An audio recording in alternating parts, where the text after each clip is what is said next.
The apartment felt colder than usual, though the thermostat hadn't changed.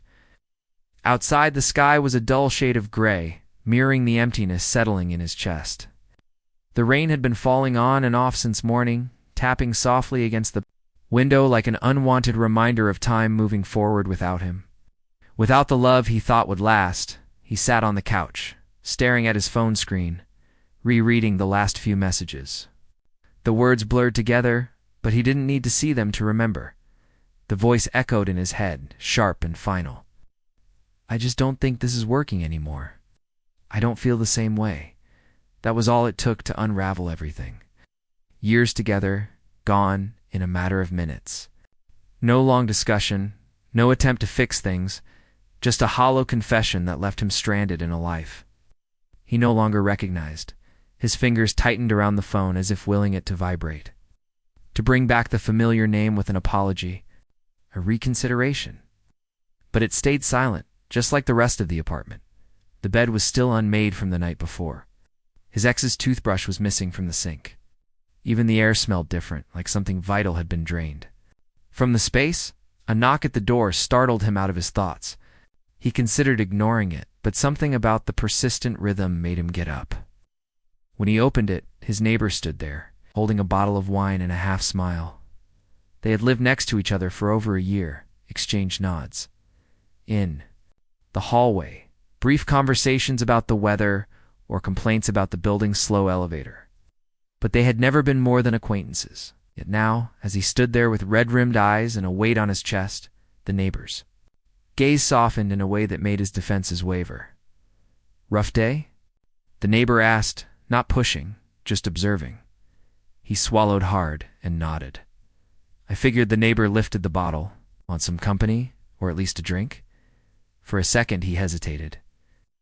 The last thing he wanted was to talk about it, to hear himself say out loud that he had been left behind. But the alternative was sitting alone, drowning in his own thoughts. He stepped aside, silently inviting him in.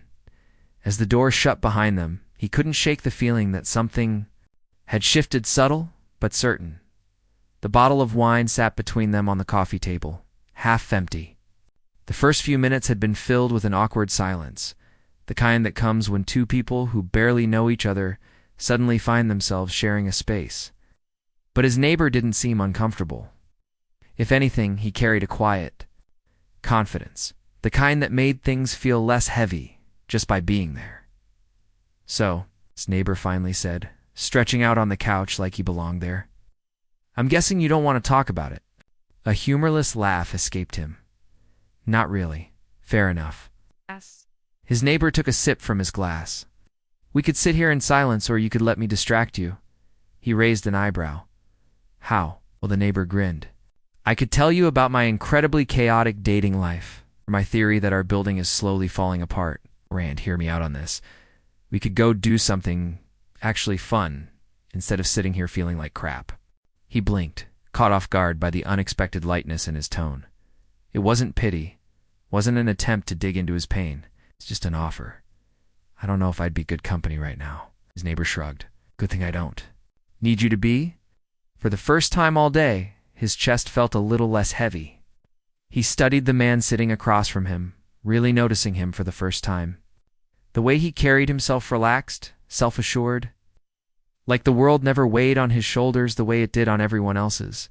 The way his lips curled at the edges when he smiled, always on the verge of amusement. The way his eyes, dark and knowing, seemed to see through everything without demanding answers.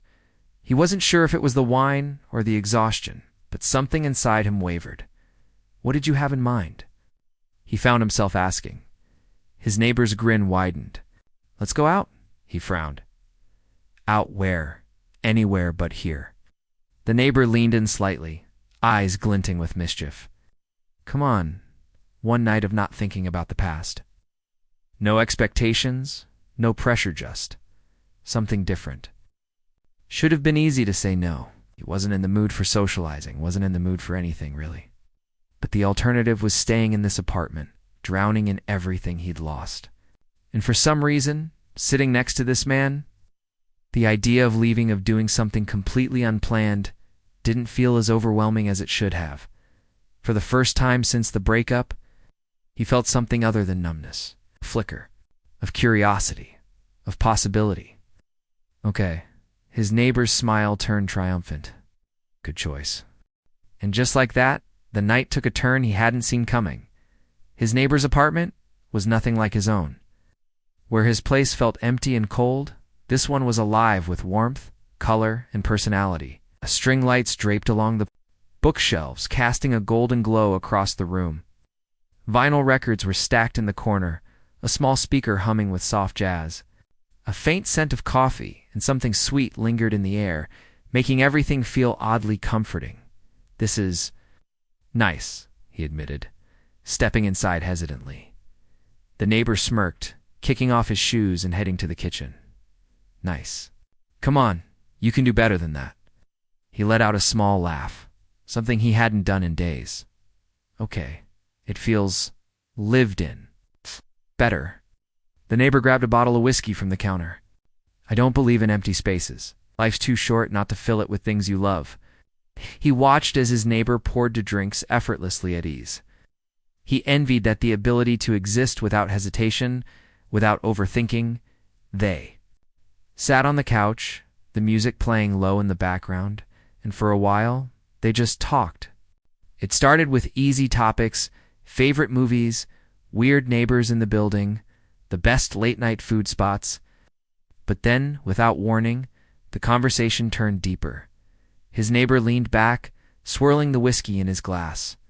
So what happened? He hesitated, but there was no judgment in his neighbor's gaze, only quiet understanding.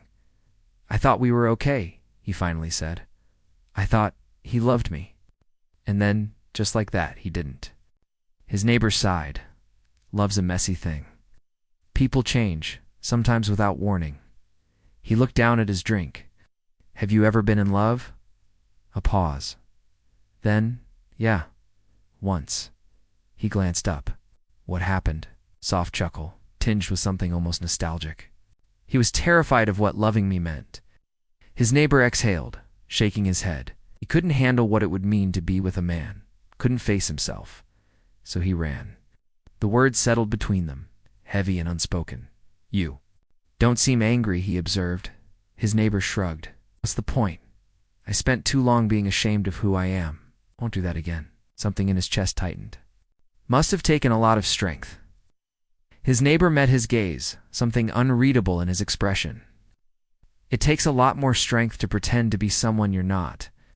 The words sent a strange ripple through him, unsettling in a way he couldn't quite name. They sat in silence for a while, sipping their drinks, the space between them shrinking in ways he hadn't expected. A lingering glance, a brush of fingertips against the couch, a laugh that lasted too long. It wasn't much, barely anything at all, but it was there. A shift, a spark. His neighbor tilted his head, watching him closely.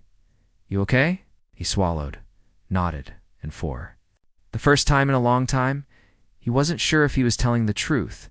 The thoughts crept in when he least expected them, silent, insistent, and impossible to ignore. He told himself it was nothing, just appreciation, just gratitude for a friend who had been kind when he needed it most.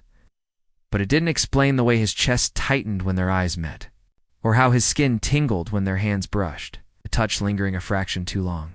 It was nothing, except it wasn't.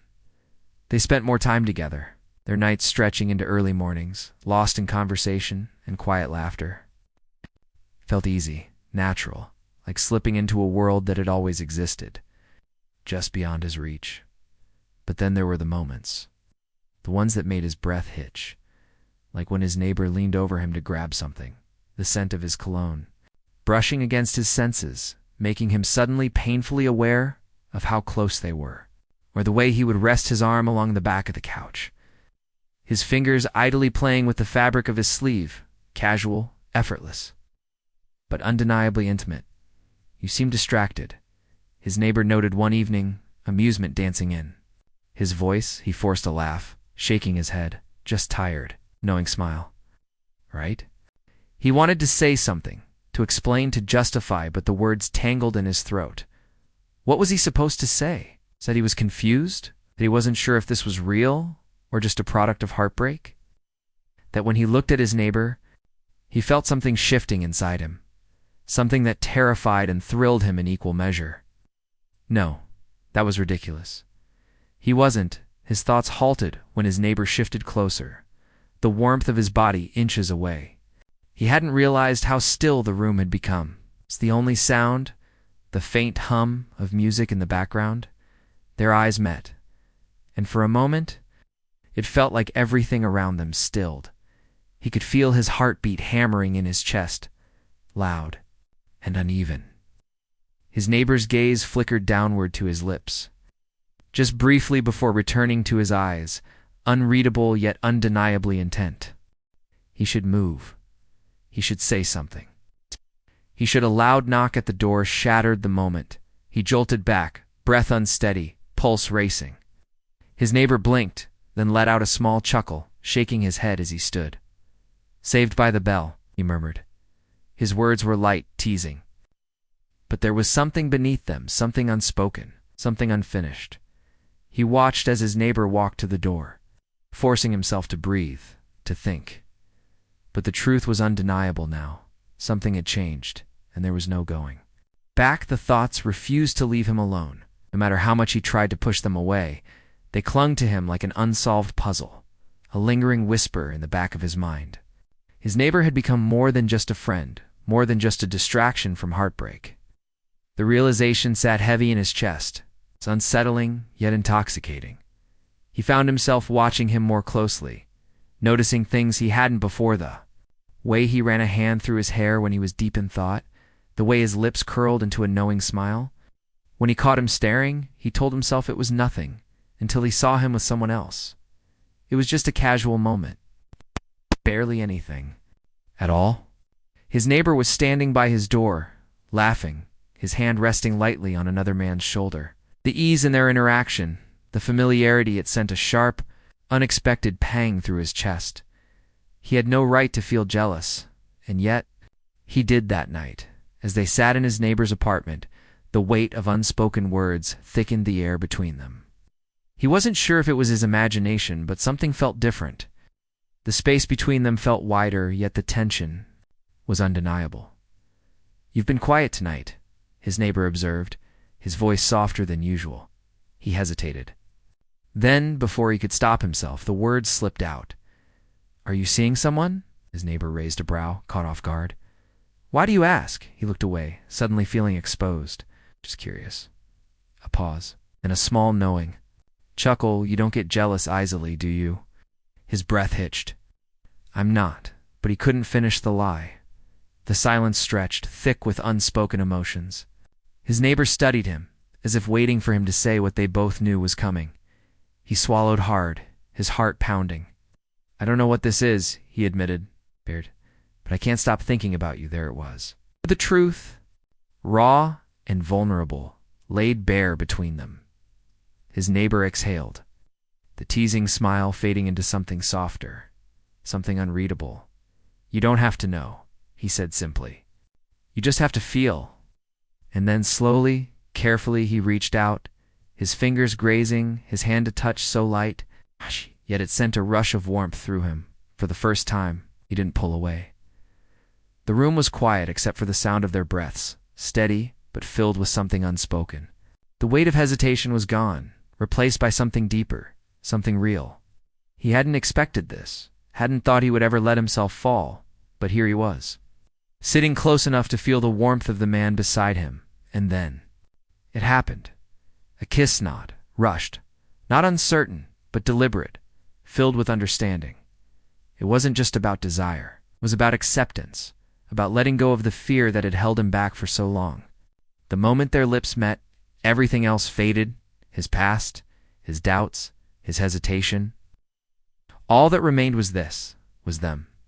He pulled back just enough to search the other man's eyes, looking for something, assurance, clarity, but all he saw was certainty, a quiet promise that he was safe here. For the first time in a long while, felt it too. The night stretched on in whispered conversations and soft touches, neither of them in a rush to define what this was, and maybe that was the beauty of IT love wasn't about labels or fitting into expectations. It was about connection. It's about feeling seen in a way he never had before. Morning came with golden light spilling through the window, but this time there was no ache in his chest, no lingering sadness, just warmth, just peace. As they stepped outside, their fingers brushed, and for the first time, he didn't think twice before intertwining them. It was subtle, but it was enough. A quiet declaration, a new beginning. Maybe heartbreak wasn't an ending. Maybe it was just a way to find something real,